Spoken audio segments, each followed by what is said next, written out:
Welcome to வித்யா வீடு. இன்றைக்கி இந்த வீடியோவில் நான் மீஷோவில் வாங்கின 2 ப்ராடக்ட்ஸ் பற்றின டீட்டெயில்ஸை தான் பார்க்க போகிறோம். வாங்க வீடியோக்குள்ளே போயிடலாம். முதல்ல நான் வாங்கியிருக்கிறது வாஷிங் மிஷினுக்கான புஷ்ஷுன்னு சொல்லலாம். இது வாஷிங் மிஷின் ஸ்டாண்ட் அப்படின்னு சொல்லலாம். இது நல்ல ஹெவியான பிளாஸ்டிக் மெட்டீரியலில் தான் இந்த ஸ்டாண்டை பண்ணியிருக்காங்க. இதுக்கு கீழ்ப்பக்கம் புஷ் ஒன்று ஸ்க்ரூ பண்ணி வச்சுருக்காங்க. இந்த புஷ் வாஷிங் மிஷின் ஓடும்போது வாஷிங் மிஷின் அங்கே இங்கே நகராமல் ஸ்டபர்னாக இருக்கிறதுக்கு யூஸ் ஆகும். இந்த மாதிரி ரொட்டேட் பண்ணும்போது இதோட ஹைட் நம்ம அட்ஜஸ்ட் பண்ணிக்கலாம். ஒரு 2 இன்ச்சுக்கு மேலேயே நம்ம அட்ஜஸ்ட் பண்ணி ஹைட்டு பெருசு பண்ணுறதும் கம்மி பண்ணுறதும் பண்ணிக்கலாம். இந்த பிளாஸ்டிக்கோட குவாலிட்டி ரொம்ப நல்லா இருக்குது. ஒவ்வொன்றையும் இப்போது நான் செட் பண்ணிடுறேன்.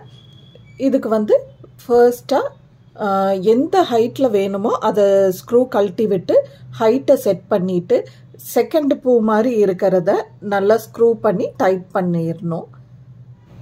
டைட் பண்ணதுக்கப்புறம் என்ன நாம் அசைச்சு ஆட்டினாலும் அதோட ஹைட் கொஞ்சம் கூட வேரி ஆக மாட்டேங்குது. இப்போ இதையும் பண்ணி காட்டுறேன் பாருங்கள். ஹைட்டுக்கு தேவையான அளவு நம்ம ஸ்க்ரூவை கழட்டி விட்டு வச்சதுக்கப்புறம் செகண்ட் அந்த ஃப்ளார் மாதிரி இருக்கிறத நல்லா டைட் பண்ணிடணும். இந்த நல்லா டைட் பண்ணதுக்கப்புறம் திரும்ப ஓப்பன் பண்ணி பார்த்தாலும் அது ஓப்பன் ஆகிறதில்ல. ஸோ வாஷிங் மிஷின் ஓடும்போது எதுவும் கழன்றாது அப்படின்ற கான்ஃபிடென்ஸ் எனக்கு இருக்குது. இது இப்போது வாஷிங் மிஷினுக்கு நல்லா செட் பண்ணிட்டேன்.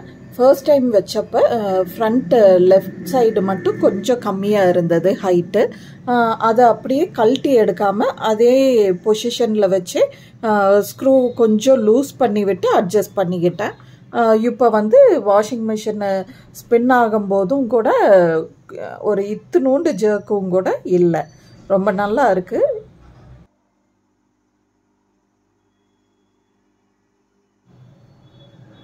வாஷிங் மிஷின் ஸ்பின் ட்ரை பண்ணும்போது அந்த ஸ்பீட் லெவல் மாறும் இல்லைங்களா? அப்போ ஏதாவது ஜர்க் இருக்கான்றதையும் நோட்டீஸ் பண்ணேன். எந்த ஸ்பீட் லெவல் மாறும்போதும் ஒரு இத்துணூண்டும் கூட ஜர்க்குன்றது கண்டிப்பாக இல்லை. நல்லா இந்த ஸ்டாண்ட் வாஷிங் மிஷினை நல்லா ஸ்டபர்னாக பிடிச்சிக்குது. இப்போ நல்லா ஸ்பீடாக ஓடுது பாருங்கள். அப்போ கூட கொஞ்சம் கூட ஜர்க்குன்றது இருக்கவே இருக்காது. அடுத்ததாக நான் மீஷோவில் இருந்து வாங்கியிருக்கிற ப்ராடக்ட் ஒரு வால் கிளாக் தான். இதுக்கான பேட்ரி நான் தனியாக தான் வாங்கிக்கிட்டேன். இது கூட வந்தது கிடையாது. இந்த வால் கிளாக்கை நான் 160 அப்படின்ற ப்ரைஸ் ரேஞ்சில் வாங்கியிருக்கேன் வித் ஃப்ரீ டெலிவரி. இது இப்படி தான் பேக் சைடு இருக்குது. 160க்கு வர்த் பையிங் தான்.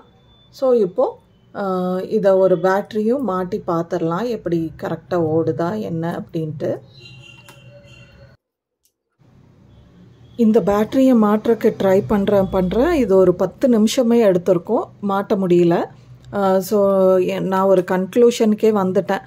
இவ்வளோ கம்மி ரேஞ்ச் ப்ராடக்ட்ஸ் இப்படி தான் இருக்கும், நம்ம பேசாமல் ரிட்டர்ன் போட்டுடலாம் அப்படின்ற அளவுக்கு வந்துட்டேன். அப்புறம் திரும்ப கொஞ்சம் பொறுமையாக சோஃபாவில் உட்காந்து நல்லா அழுத்தி தள்ளவும் பேட்ரி அதோட பிளேஸில் சீட் ஆகிடுச்சு. இப்போ நல்லா தான் ஓடுது. ஸோ இன்றைக்கி காலையில் 9 மணிக்கு நான் இதை செட் பண்ணேன். ஈவினிங் ஆஃபீஸ் விட்டு வந்ததுக்கப்புறம் இது கரெக்டாக ஓடி இருக்கா அப்படின்றதையும் செக் பண்ணிக்கலாம் அப்படின்ட்டு 9 மணிக்கு செட் பண்ணி இதை மாட்டி வச்சுட்டு போனேன்.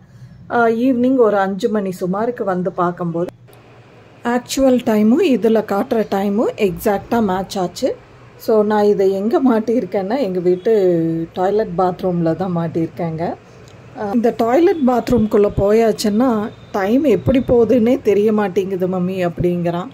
ஸோ அதனால் அங்கேயும் டயத்தை காட்டிடுவோம் அப்படின்னு முடிவு பண்ணி டாய்லெட் பாத்ரூம்லேயும் ஒரு வால் கிளாக் ஃபிக்ஸ் பண்ணிட்டேன். அதனால தான் இவ்வளோ கம்மி ரேட்டில் வாங்கினேன். ஸோ கிளாக்கும் நல்லா ஒர்க் ஆகுது. இன்னி டயத்தையும் பையன் மெயின்டைன் பண்ணுவான்னு எதிர்பார்க்குறேன். இந்த வாஷிங் மிஷின் புஷ்ஷோட ரேட்டை சொல்கிறக்கு மறந்துட்டேன். அது 150 ரூபீஸ்க்கு வாங்கினேன், ஃப்ரீ ஷிப். இந்த வீடியோ உங்களுக்கு பிடிச்சிருந்ததா யூஸ்ஃபுல்லாக இருந்ததான்னு எனக்கு கமெண்ட் செஷனில் தெரியப்படுத்துங்க. By the way, do not forget to subscribe, like and share Vidya வீடு. Bye.